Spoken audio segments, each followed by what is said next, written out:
Hello students, Vande Mataram. Welcome to SR coaching YouTube channel.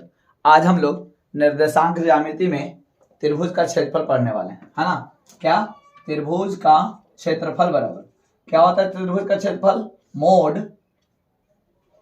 1/2 into x1 into y2 minus y3 plus x2 into y3 minus y1 plus x3 into y1 minus y2 bracket बंद और mode, है ना। Mode का क्या मतलब हुआ?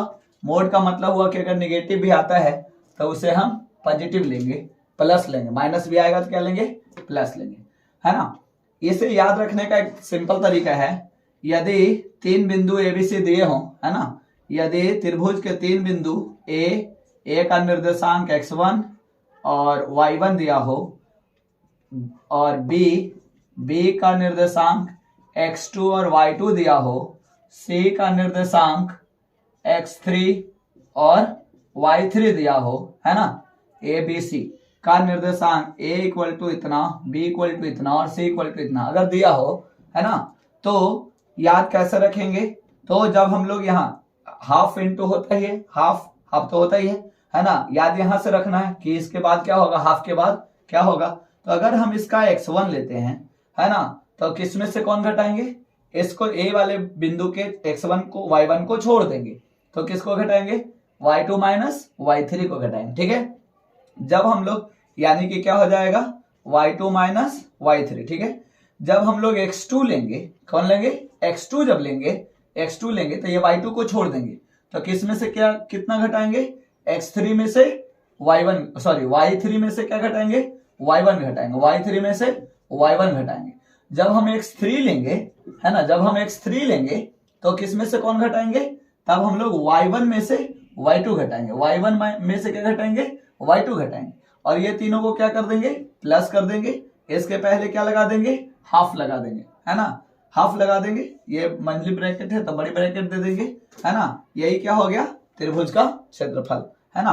Mode लगा देंगे, नेगेटिव पॉजिटिव जो भी आएगा पॉजिटिव में आंसर आएगा, है ना। तो इस तरह से याद रखने का सिंपल तरीका है। फिर से समझ लीजिए, अगर हम x1 लेंगे तो क्या घटाएंगे? y2 में से y3 घटाएंगे, ठीक है। अगर हम x2 लेंगे तो y3 में से y1 घटाएंगे, ठीक है।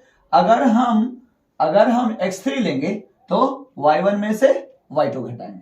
क्लियर, है ना।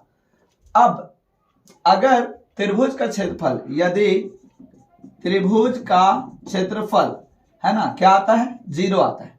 त्रिभुज का क्षेत्रफल अगर 0 आता है, इसका मतलब हो गया a b और c, a b और c तीनों बिंदु क्या होंगे? तीनों बिंदु संरेख होंगे। तीनों बिंदु क्या होंगे? संरेख होंगे। संरेख का क्या मतलब होता है? एक ही रेखा पर, एक रेखा है और तीनों बिंदु इसी पर है, ए भी है, बी भी है और सी भी है। तो ये त्रिभुज तो नहीं है, यानी कहें कि ये त्रिभुज नहीं है, यानी उसका क्षेत्रफल 0, है ना। अगर ये बिंदु यहां हुआ, है ना, बी बिंदु अगर यहां हुआ तो त्रिभुज तो ये तो त्रिभुज बन जाएगा, है ना, ये तो त्रिभुज बन जाएगा। और कुछ ना कुछ इसका क्षेत्रफल भी जरूर होगा, है ना, कुछ भी इसका क्षेत्रफल होगा लेकिन जरूर होगा। तो उस कंडीशन में ये तीनों बिंदु संरेख नहीं होगा। जब क्षेत्रफल कुछ भी होगा, है ना, तो उस कंडीशन में तीनों बिंदु संरेख नहीं होगा। लेकिन तीनों बिंदु संरेख होने का शर्त क्या है? तीनों बिंदु संरेख होने का शर्त यह है कि त्रिभुज का क्षेत्रफल 0 आना चाहिए। परीक्षा में आता है कि आप दिखाइए कि त्रिभुज के तीन बिंदु ए बी सी हैं, है ना, तो दिखाइए कि ये तीन बिंदु ए बी सी के निर्देशांक इतना इतना और इतना है, तो आप दिखाइए कि तीनों बिंदु क्या है? संरेख है। कैसे दिखाएंगे? त्रिभुज का क्षेत्रफल से, है ना। एक और तरीका है ना, यदि ए क्या हो? मूल बिंदु हो, ए मूल बिंदु यानी 0 0 हो, और बी और सी दिए हो, बी हो गया x1 y1 और सी हो गया x2 y2, सी x2 y2। तो इस कंडीशन में त्रिभुज का क्षेत्रफल निकालना और आसान है ना। तब त्रिभुज का क्षेत्रफल बराबर क्या हो जाएगा?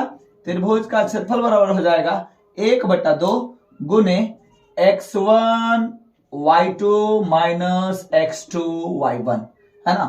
फिर से समझ लीजिए, 1/2 into x1 y2 minus x2 y1, है ना, है सिंपल, है ना। कब? जब कोई एक बिंदु का निर्देशांक मूल बिंदु हो, चाहे ए का निर्देशांक हो, चाहे बी का निर्देशांक हो, चाहे सी का निर्देशांक हो। जब एक बिंदु का निर्देशांक मूल बिंदु होगा और बाकी दो बिंदु दिया हुआ रहेगा तो त्रिभुज का क्षेत्रफल इसी तरह से निकालेंगे, ठीक है। हाँ फ्रेंड्स, इसमें क्या ध्यान देंगे, याद क्या रखेंगे, ध्यान रखेंगे कि हमेशा x में से ही घटाना है। क्या? हमेशा x में से ही घटाना है। यानी x1 में से कौन घटाएंगे? हाँ, तो x2 नहीं घटाएंगे, y2 घटाएंगे। और x2 में से क्या घटाएंगे? y1 घटाएंगे। यानी उल्टा, x1 में से अगर घटा रहे हैं तो कौन घटाएंगे? y2। अगर x2 में से घटा रहे हैं तो कौन घटाएंगे? y1, है ना। ये तो 0 है, इस कारण इसका यहाँ पे मेंशन नहीं होगा, है ना। तो इस तरह से अब एक और है कि यदि चतुर्भुज का क्षेत्रफल निकालना हो, किसका? चतुर्भुज का। यदि चतुर्भुज का क्षेत्रफल ज्ञात करना हो तब क्या करेंगे? तब हम लोग क्या करेंगे? मान लीजिए कि एक चतुर्भुज है, कोई सा भी एक चतुर्भुज है ना। तो ABCD, तो इसका 4 बिंदु दिया हुआ रहेगा, ABC और D, और कहेगा कि इसका आप क्षेत्रफल बताइए। निर्देशांक दिया हुआ रहेगा, निर्देशांक से ही बताना रहेगा। तो हम सबसे पहले इसे क्या करेंगे? दो त्रिभुज में बांट लेंगे, है ना। ABC और ACD, है ना। ABC का क्षेत्रफल निकाल लेंगे, ठीक है, पहले, और फिर उसके बाद ACD का क्षेत्रफल निकाल लेंगे और दोनों का क्षेत्रफल क्या करेंगे? जोड़ देंगे। किस तरह से निकालेंगे? इसी फॉर्मूला पे निकालेंगे, है ना। त्रिभुज के क्षेत्रफल के फॉर्मूला पे निकालेंगे। पहले ABC का निकाल लेंगे, ठीक है, उसके बाद ACD का निकाल लेंगे और दोनों का जोड़ देंगे, ठीक है, क्लियर। इस तरह से निर्देशांक ज्यामिति में क्षेत्रमिति भी हम लोग ज्ञात कर सकते हैं, क्षेत्रफल भी हम लोग ज्ञात कर सकते हैं, है ना। Thank you for watching this channel. ज्यादा से ज्यादा इस वीडियो को आप शेयर करें, लाइक करें, सब्सक्राइब करें, है ना। Thank you.